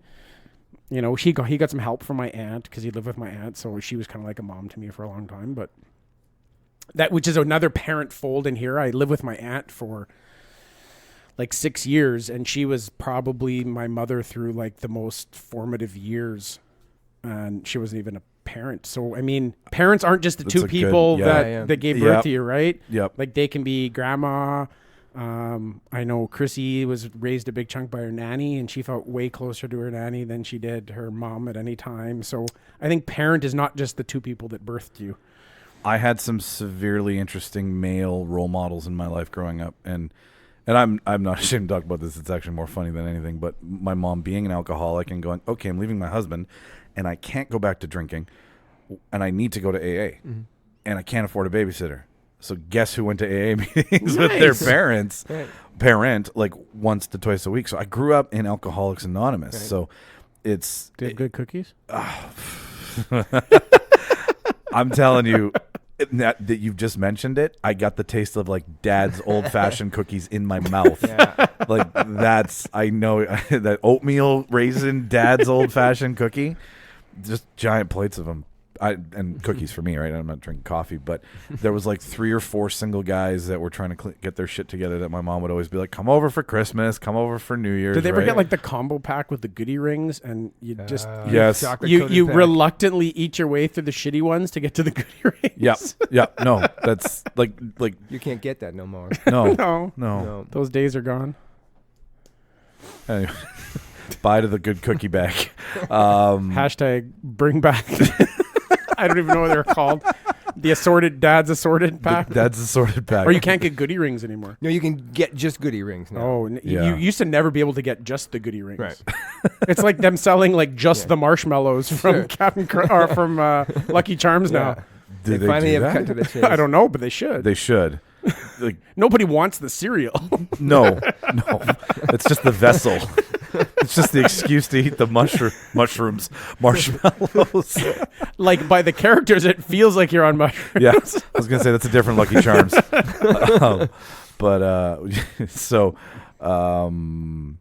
What were we talking about? Parenting. We're talking about parenting. Yeah. Now, how do we tie it into the theme of our show? Like, none of us are parents, really. I'm sort of a step parent.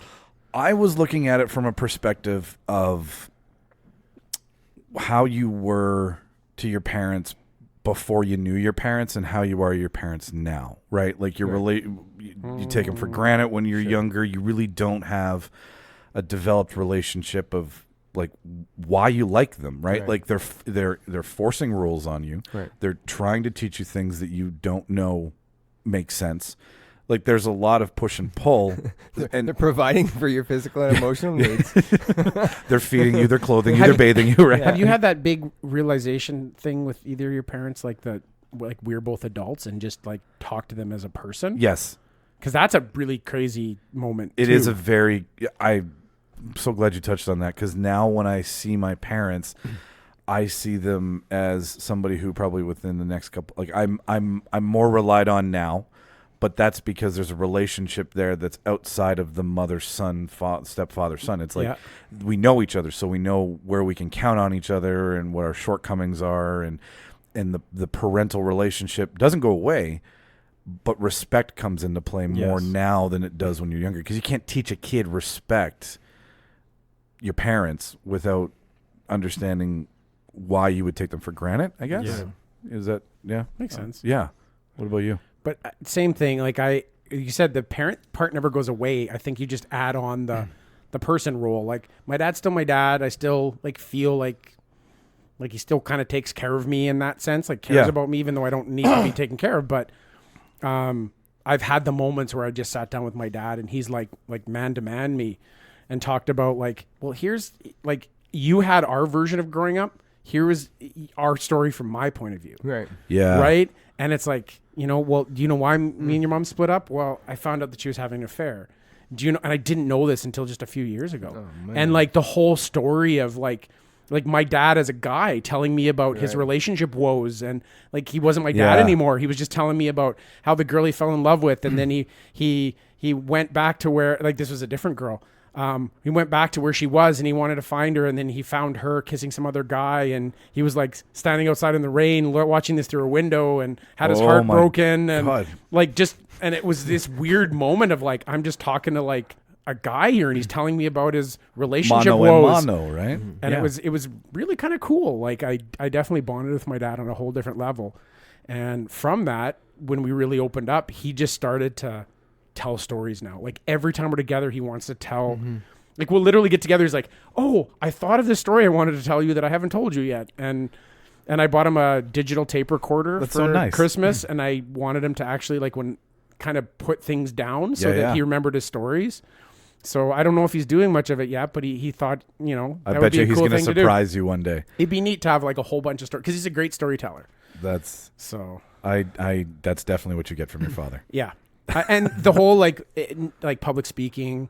My dad was like the guy. He can hold court. Yeah, he was the guy who always got asked to MC the weddings or the events. Oh, he's that guy. He's dad jokes. Yeah, he was the Toastmaster. He was the, no matter who you are, you didn't even have to know him very well. It's like, I'm MCing the neighbor's daughter's wedding because he's just the guy who likes to get up and do stuff. It's like, the local funny guy on the block, right? Yeah. And he was a salesman, and so Yeah, he so was he's- very comfortable talking to knows people. the art of BSing and chatting. I definitely and got that charming. from him. Yeah. No, not in this fucking. Anyways, how about you, Jason? Do you ever have obviously you just came off a Yeah, the trip. and learned a bunch of stuff there.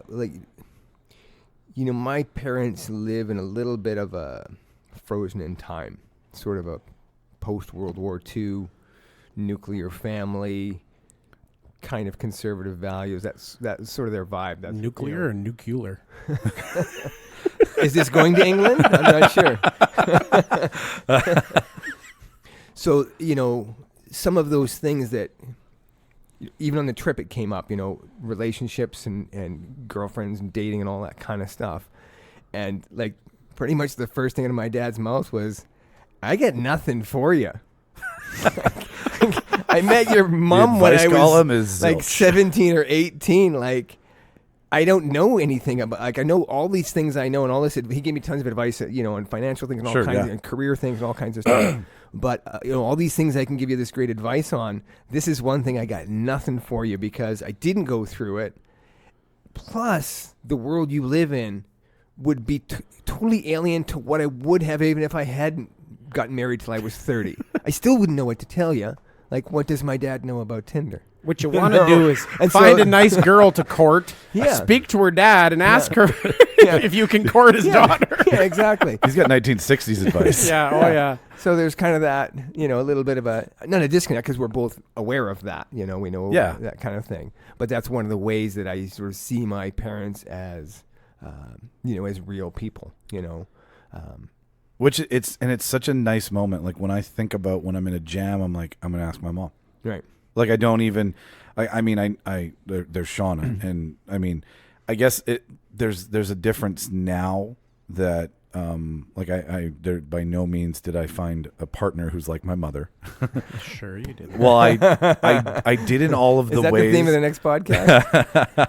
I did in all the ways that I'm used to being taken care of. Right. It's funny how there's no Oedipus complex here by any means, okay?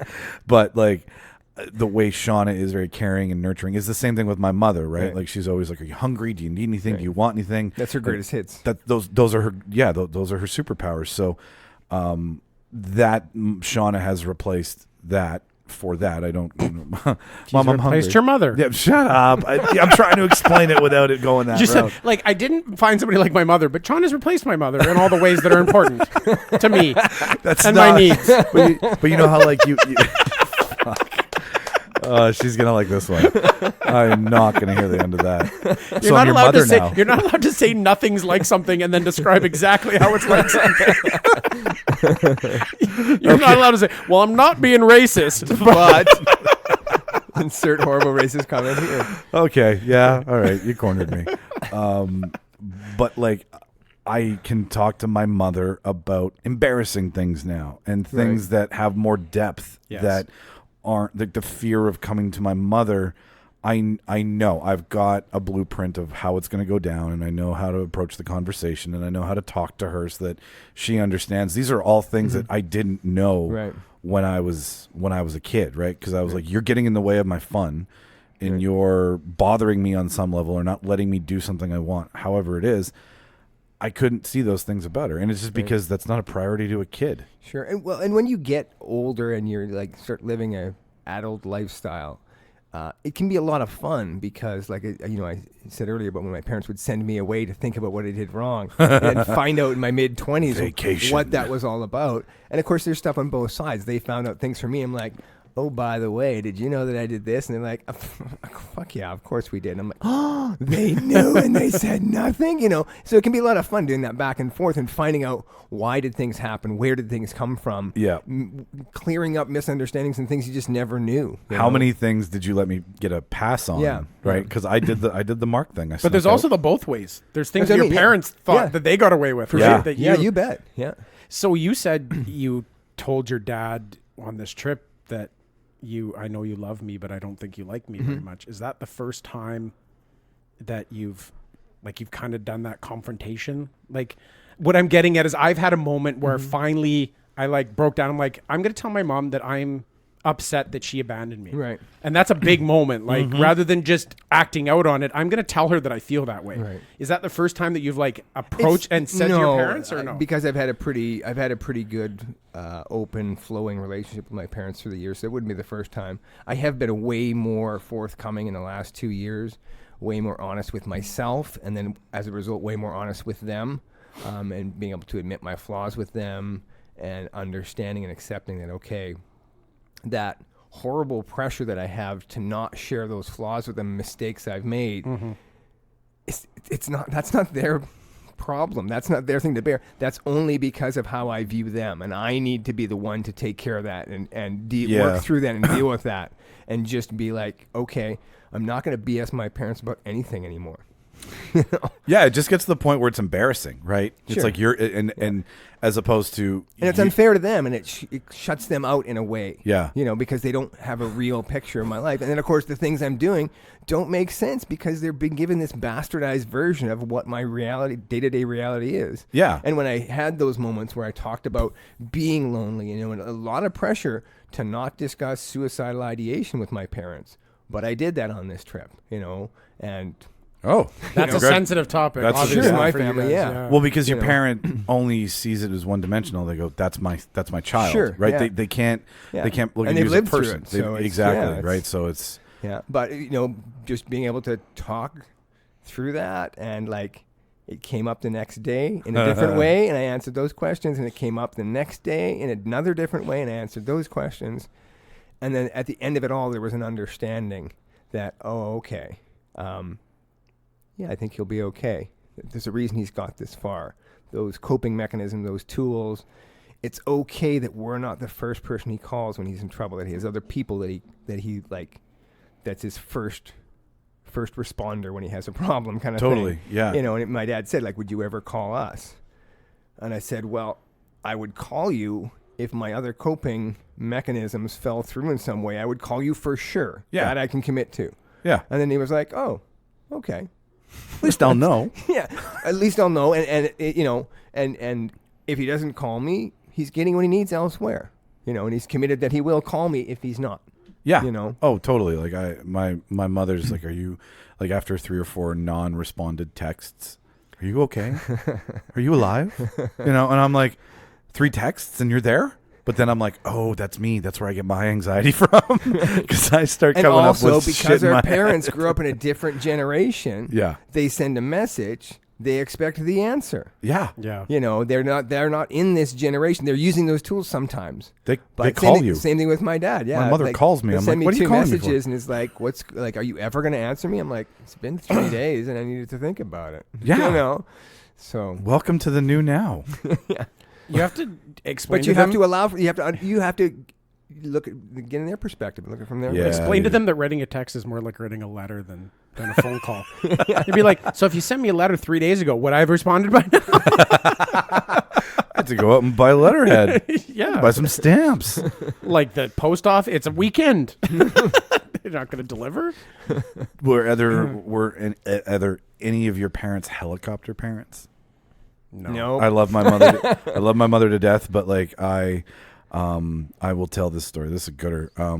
I didn't learn all of the male, the male. I didn't learn the male side of life well, because there was no man there, right? Like, not even my mom's brother, my uncle, or any of those guys. Whoa, same person, by the way. In the cradle and the silver spoon. Go ahead, Mark. Start crying.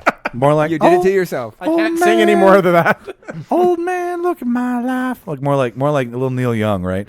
Which is super funny because my dad used to pick me up after school and take me out to Beausejour, and like Neil Young, Old Man, would be playing. Little did I know at that time how influential that song would be. No, so anyways, I didn't learn the dude things properly, right? Like, don't talk like if your buddies tell you something, it's in confidence, right? Mm-hmm. Or like shaving, right? I use my mom's Pink Bic Lady razor, and I'm sure it just wasn't for her legs. That's besides the point. But like. Jason, let it go, buddy. I can see you're With that generation, you have to be talking about armpits. Yes, right. We're not. Yeah, we're not. That's what I'm getting at, Mark. That's what I'm choosing in my head. I'm ending your story on that thought. So lots of things were missed, and I ended up talking to a girl about a conversation I had on the basketball team with some buddies about who. The hot or not conversation, right? Yeah. Ended up telling her that guy was like, I'm going to kick your ass. So the next, like, my mom heard the whole conversation on the phone. Yeah. She was like, you're not going to get into a fight, are you? And I was like, no, not at all. Like, fully expecting to get my ass I might get beat up, but I won't get in a fight. But I had just sprained my ankle, so she had to drive me to school. So she drops me off. And you and ankle injuries. I know, right? Replace those things with titanium or something. Somebody cyborg me from the knees down, please. I need one of those like expansion suits that makes you do things faster and better. I can't forget when we were doing the escape room. My Achilles. Okay, for context to that story, Mark and I and Jason did an escape room, and I was trapped in an escape room, and I had just my Achilles tendon had been practically pretty much fully torn, and I was still waiting for surgery, and I wanted to get out of a room, and I go running out the door, and I'm like, let me out, and my Achilles, because I thought somebody was chasing me, and Mark put his foot down at the bottom of the door, and he's like, you still have time to do your task. You are not running away from anybody. Do or die. But I give you a good dad talk in there. Oh, you totally you did. can do this, son. You can do this. You got it, buddy. While I'm like trying to get out, like I know what kind of parent Mark is. Not only do you go to your room, but you can't come out of your room because I'm standing in the doorway.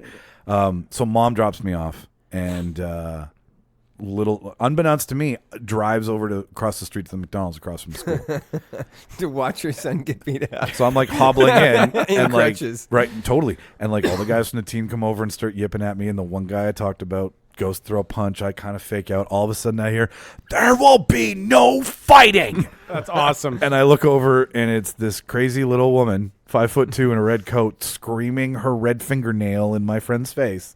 You will not beat up my son, in front of grade 7, grade 8, and grade 9.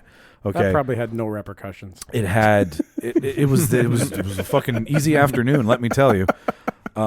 Like I had different advice about fighting. You know how like when someone makes fun of you about something, and if you own it, they can't make fun of you anymore? Yeah. I'm proud to be a mama's boy. Yeah, like that's what that taught me, right? Bread and butter. Like, but so she was very. But I mean, first parent or first child, only child.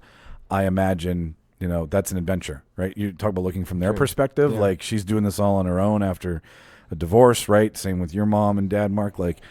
Now you're doing it alone when you planned on doing this with somebody. Right. So she was overbearing, but it came from a good place. I guess is what I'm getting at. And probably assuming that other person that she anticipated having in her life was going to talk about the aggression, the violence, the testosterone, fighting, generally the male typical sort of. None of you can see this right now, but I'm showing the guys how I used to throw a football. I used to take a football above my head like a soccer ball and put both hands on both points and throw it over my head as the quarterback. That's how I thought you threw a football till like an embarrassing age of 16. Like, see, and I'm guessing you didn't play quarterback very much. No. Like the first time I threw the ball, can you imagine everyone looking like just like perplexed? Where did you? This isn't a throw-in from the sidelines of a soccer game. Like nobody can catch that. Anyways, what was the conversation? Like the birds and the bees and the drugs talk and the girls talk. Like how did those go? I don't believe homes? There was a drugs talk. Okay. So I don't believe so either. Birds and the bees, and what was the other one? drugs, birds, the big life talks, right? Yeah. Like, So I remember the son, birds you're and the going to be bees. growing some fur in some places that you're not used to having fur. Well, in my family, I remember this is one of my earlier memories. Probably 7. We're all at home. Jesus, that's early. I think maybe it wasn't 7. I thought it was 7. We were all at home, and in the evening after supper, and I guess something came up to trigger me to go like, "Hey, where do babies come from?" That kind of thing. And so my parents kind of like leaned in a little, whisper, and they're like, "We need to talk to you about something." So I'm like, "What?" But I do remember they had this sort of like weird tone of voice, like, "We need to talk to you about something." And I'm like, this is unheralded. This has never been done before. So I'm like, okay. I don't understand your accent. Like, why are you talking funny? Like, we need you to come down to our room. I'm like, okay. And at the time I had this like 2-foot long like carnival banana that I had named Anna Banana. And I'm like, can I bring Anna Banana? And they're like, sure.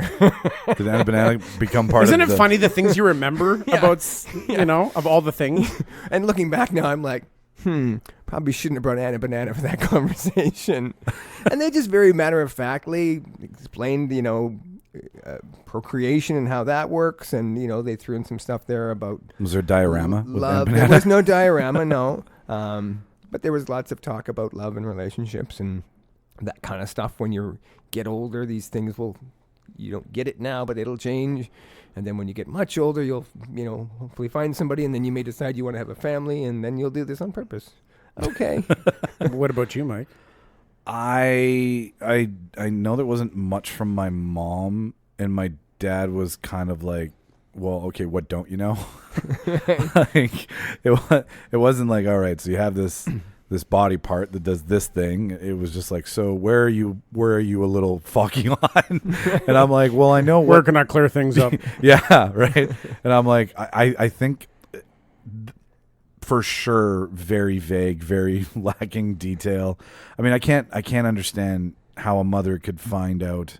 I mean, we talked about the friendship episode and the whole masturbating thing. Like, that whole story was right around where one of your parents, your primary parent, is supposed to sit you down. Right. So we skipped right past like the easy way to have that conversation and had it in front of the principal and like the guidance counselor in like a very roundabout way. So they were like, well, if he's obviously doing that, then he knows what to do with it. So we can skip A, B, and C and go right to D. So I didn't really get.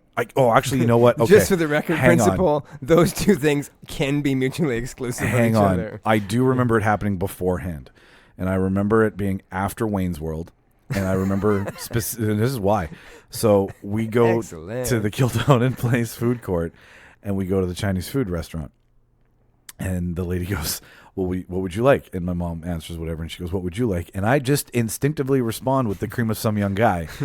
And the lady's like, oh, boy.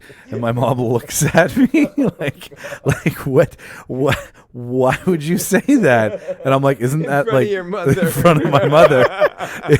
Like in the dingiest fucking food court in Winnipeg. So then we walked over to the table after I got my like combo number 4. And she was like, so... You should have got combo number 5.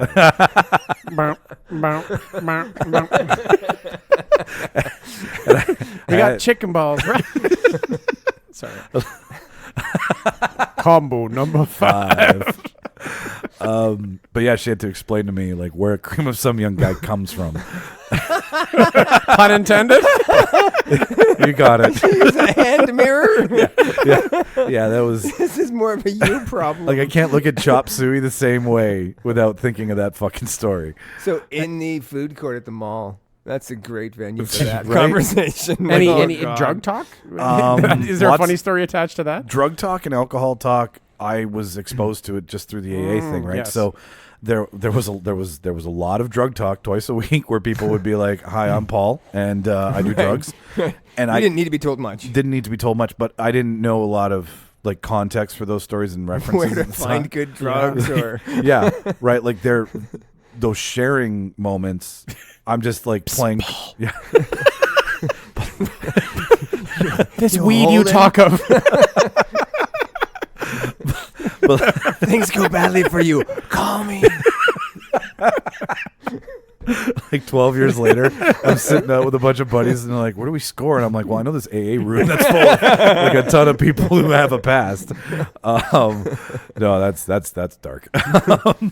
No, like the conversations. Like I did come home drunk a couple times, and never did drugs till later. Right? Like when I had a set of balls is when I started doing drugs. I was just too afraid of them, but she was like, you know my story, you know my history and my growing up, and like my mom was an alcoholic, her father was an alcoholic, my other grandfather was an alcoholic. Legacy. Yeah, like there's I'm in for sure. Bringing up the rear. Take it, son. Go with it. Take this bottle of Tennessee whiskey and kill your liver, as did I. But no, there wasn't much because I was already exposed to it. So, okay. What about you? I have some really funny memories that you guys are reminding me about. Very vividly, I remember my father. I don't know what age I'd be at. It would have been before high school sometime. Coming home, and it was when LaToya Jackson had posed for Playboy, and he had bought. We never had any talk about sex. He had bought the edition of Playboy. It was a pretty common thing for fathers to have Playboys and stuff around. And the articles. And he was to get your hair cut sometimes. And he was reading through this. I guess he had bought it, and I knew kind of what it was, whatever. And he's like, "So you know about all this stuff?" And I'm like, "Yeah, probably not all of it." And he's like, "Okay, good." And then he let me look at the Playboy that LaToya Jackson was in. That's the only talk we had about that at that point. Then fast forward to like high school. I remember him coming to my room, and in my nightstand with the drawers open, and there's a box of condoms. And he says, "So you getting some use out of those?" And I said, "Yep." He goes, "Okay." But like, why? My dad's a talker, and yet we didn't talk about it. Right. Fascinating. But at that point, if he like, I guess that's a parent's best version of that scenario, like to go have the talk, and then you see the condoms, and you're like, well, okay, he knows what he's doing, or she knows what she's doing, right? Like you hope, right? You hope they're not putting them on their finger or something. And then water balloons. Oh no. Oh, I know what I'm doing. You fill them about 3/4 of the way before you tie them off. Or they won't burst when you throw them. Oh, it's a jelly donut. So, and then drinking, it was by accident. I guess I just hid the fact when I started drinking very well from my parents.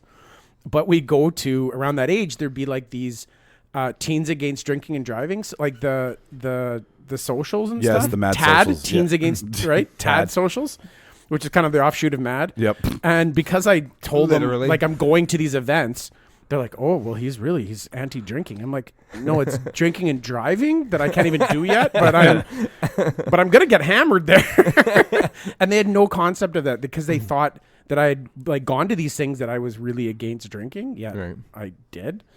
So they were convinced. I remember my mom telling that to somebody once. It was a guy that she was dating. He lived in Seattle, and we'd gone out there to visit and hang out, and the kids are gonna go drinking. And because I don't know, I was 16 or something. And this is a guy my mom eventually married. And this is my first time meeting my soon-to-be step-brother and sister. Like, yeah, we didn't know if we were going to mention that we're going drinking because your mom said that you're big into this, like, teens against drinking. And I'm like, say what? Perfect cover. Pass the 40. Yeah, and then the drug thing is I remember with my dad was that both my parents smoked. So, and I never smoked. That was one thing that I saw them do we said earlier, like sometimes you get things from your parents and other times you see things and you're like, I'm never going to do that. Like your parents did with the abusive, right? So I saw them smoking all the time. I was around it. My dad did the cigarillo kind of things, right? Very Clint Eastwood Colts of them. kind of thing. Yeah. And rum dipped Colts. so I always said I don't want anything to do with smoking, and I still to this date have never had a cigarette in my life. Just because I don't. I get the it. concept of smoking is it's attached to bad parts of my childhood and seeing my parents and just the whole thing not liking the smoke. Anyways, my dad, I'm cleaning out this like shed one time and we pull this bottle out and it's like this really old pipe, like not a tobacco pipe, but this really old kind of pipe, and it was like metal. And I'm like, what is this? He's like, well, I tried some things once or twice. And I'm like, Dad. And that was the only drug talk I think I've ever had with him.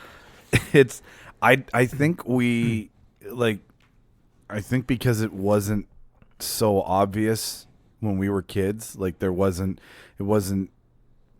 presented in Hollywood and TV as much when we were kids. Now it is, like, Right. because as obviously we evolve as humans, we're like, oh, we can push the envelope further and further and further, and you can put more of that shit on TV. So the shit that we were exposed to, there wasn't a lot of curiosity, I think, for us.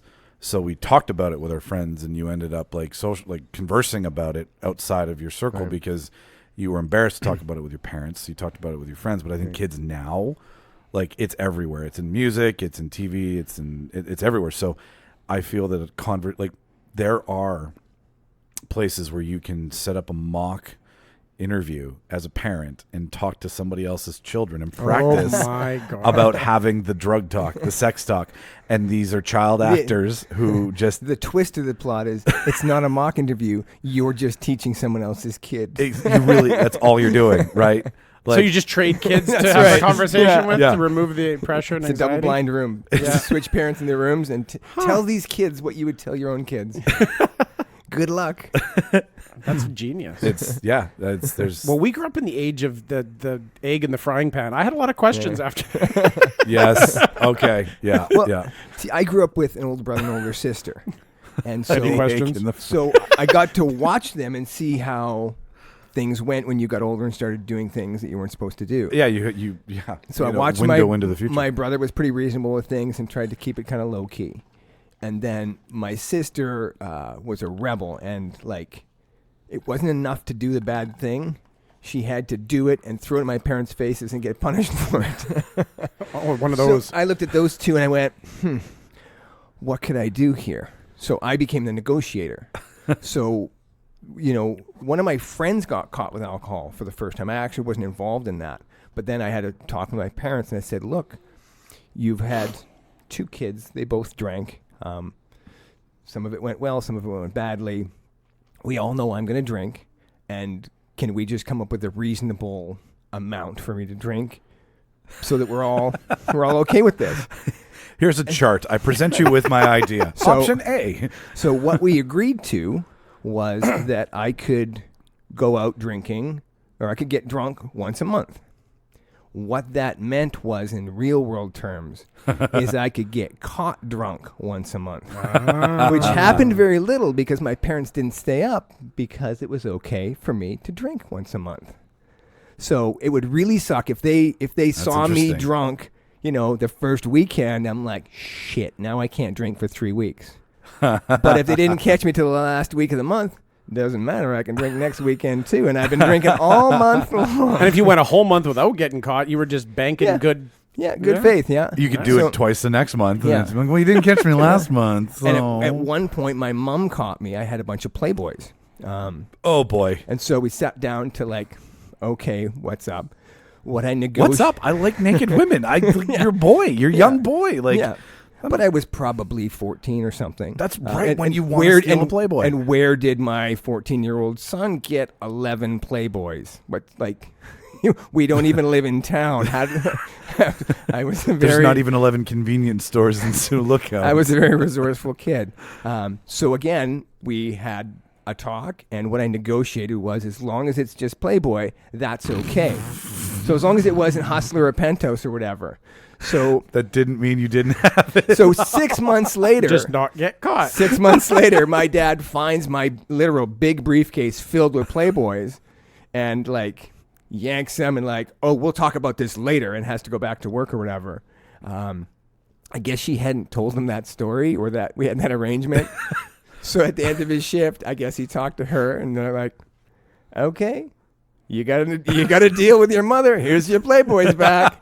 We better not find any hustlers in here. You know that Jason was taking the staples out and putting Playboy covers on top of other magazines. But yeah, so I always negotiated things ahead of time to try and get some leeway. You had That's a a good porn technique. contract with your mom. I think that's the cutest thing I've ever heard. Speaking of contracts, do you Yep. guys ever in school, did you ever have this thing? We were talking about drinking. I remember in high school, they were pushing like, your kid's going to drink, so you sign this contract, and it's like, if you ever get in a position where you've been having drinks or something happened and you don't know what to do and you don't want to get home, you can call me, I'll come pick you up, and we won't fight about it. We won't talk about it. That it's kind of the safety thing. So I remember doing it where it's sort of like your parent agrees ahead of time that if you're in a strange place and you drink, you can call them and they'll get you home safe, so that you don't, for fear of getting in trouble, you Fear don't do of something worse, retribution, yeah. right? Or Yeah. you don't drive, or you don't. Yeah, I never signed the actual contract, but that was sort of a known. He negotiated his way out. Yeah, negotiated. I had a couple clauses. The fine print. 11th page, anyways. But Here are my demands, mother. I didn't actually. I only invoked that one time, and it was in bad faith. I was supposed to be home at midnight.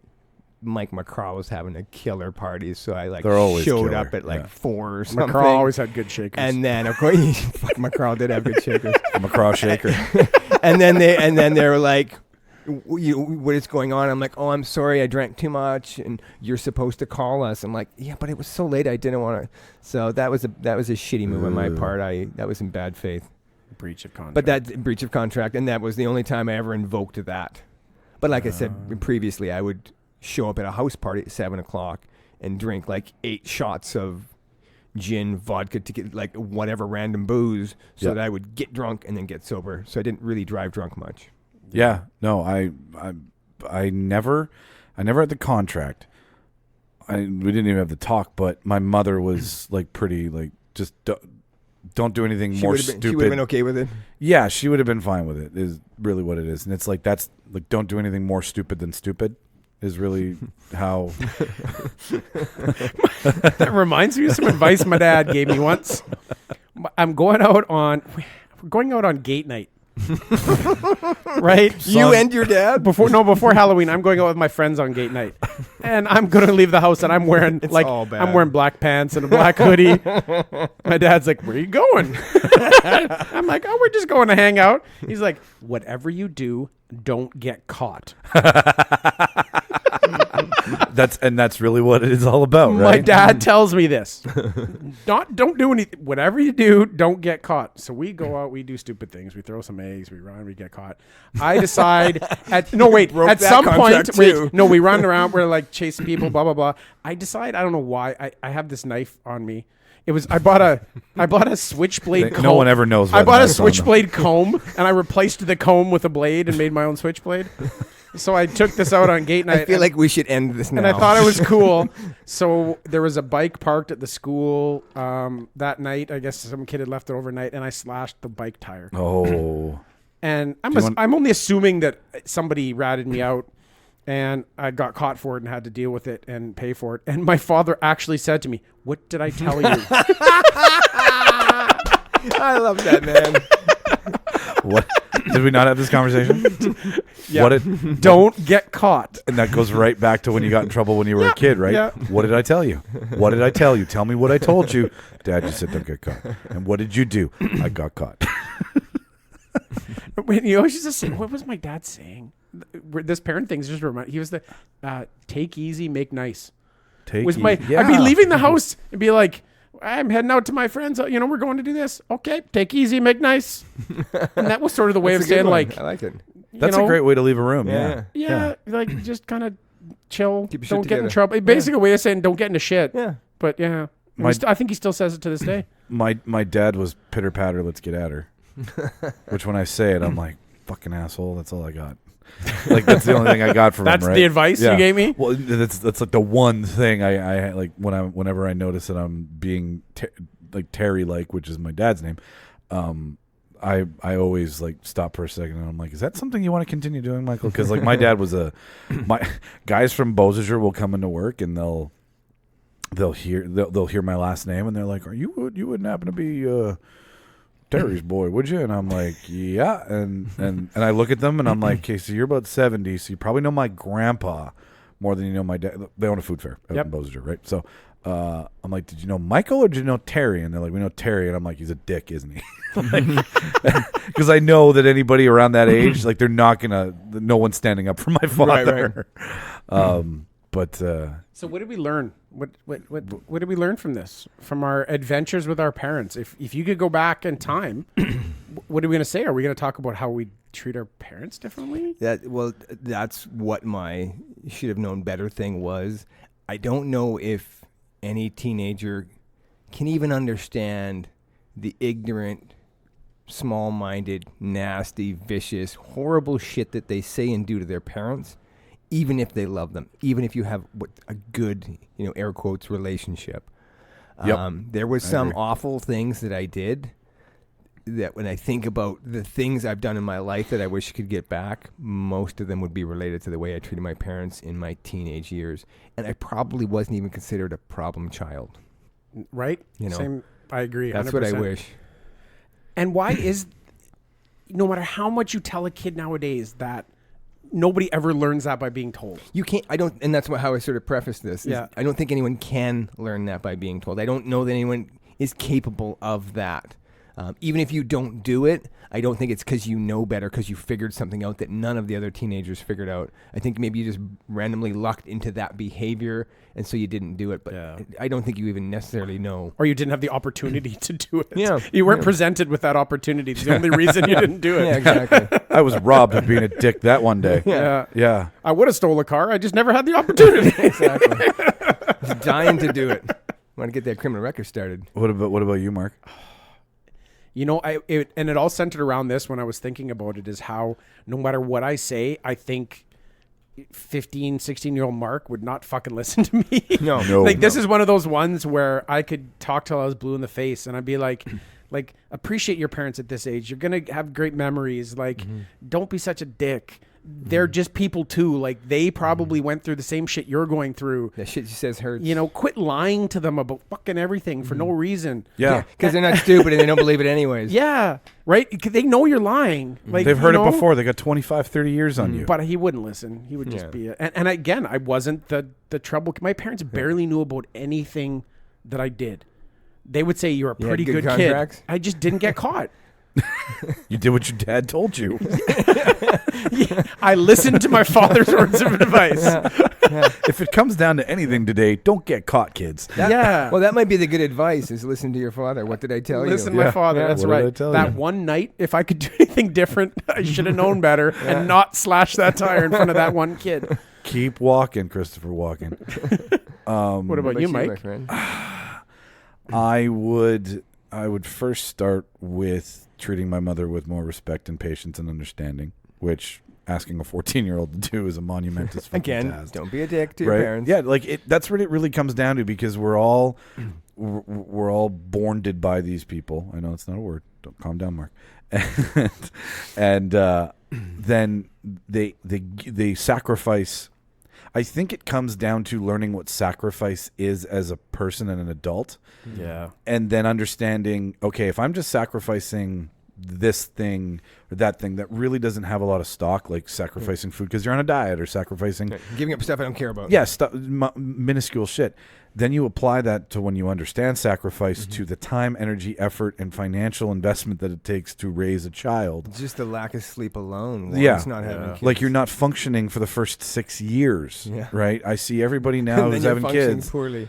And I'm not going to be, me and Shauna, we're not kid people, right? We're cat people. And I mean, I don't need to have kids or to be in a situation to understand that I would give my mother a lot more of a break.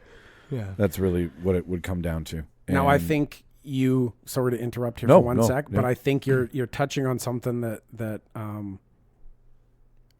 I think you're gonna say yes to. Have you ever, and it's along this line, Yes. have you ever remembered back, and I don't know if Jason, I think it's more, for me it was more like a separated parent thing. Yep.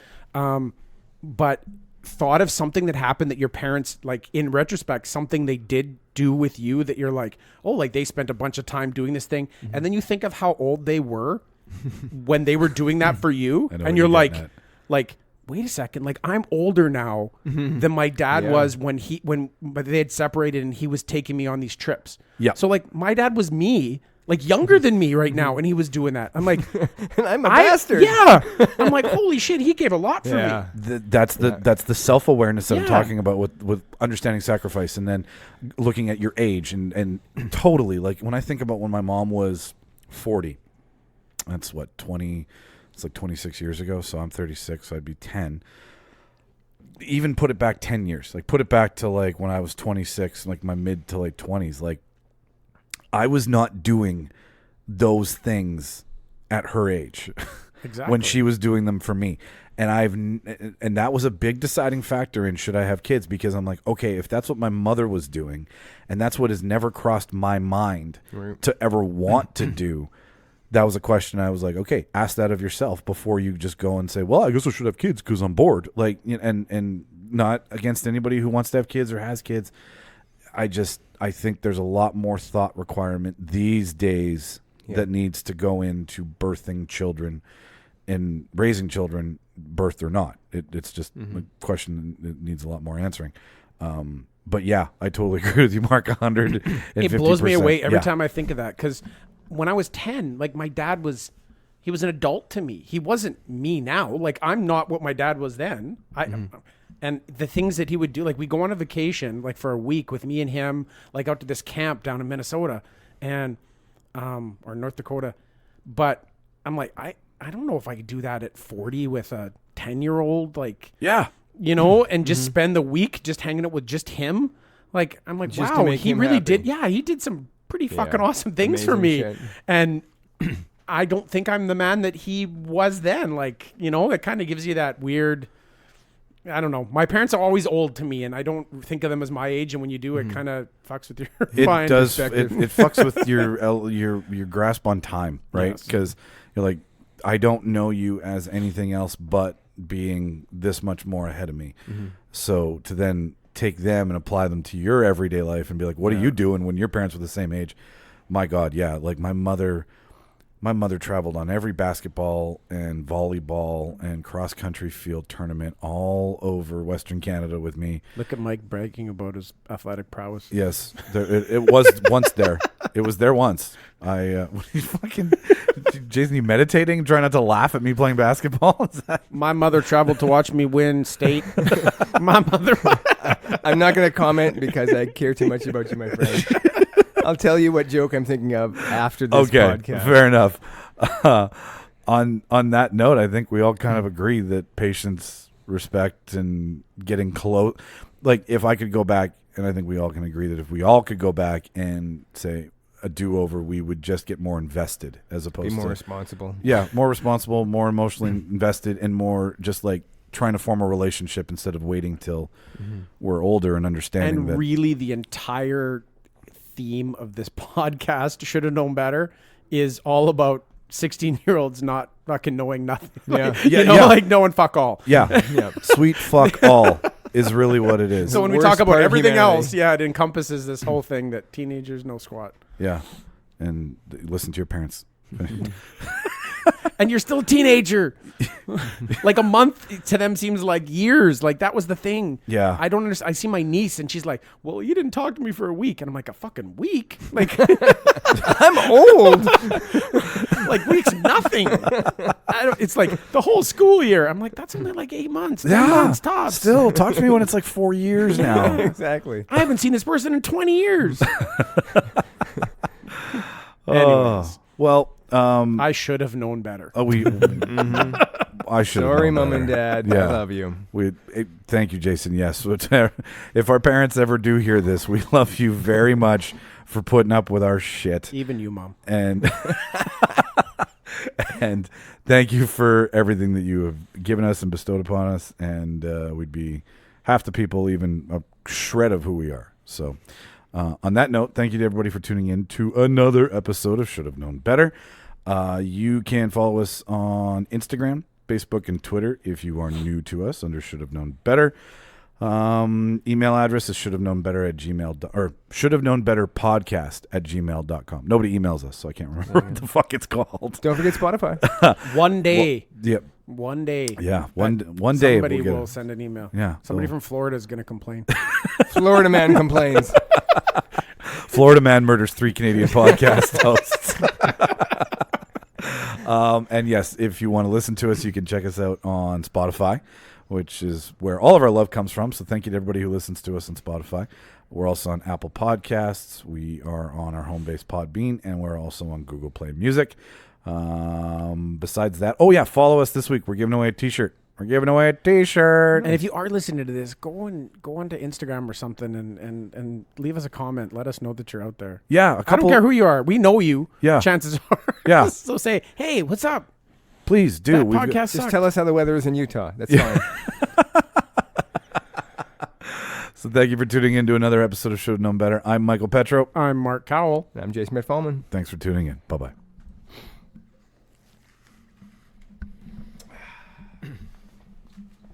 I need to fucking pee. I have What I did.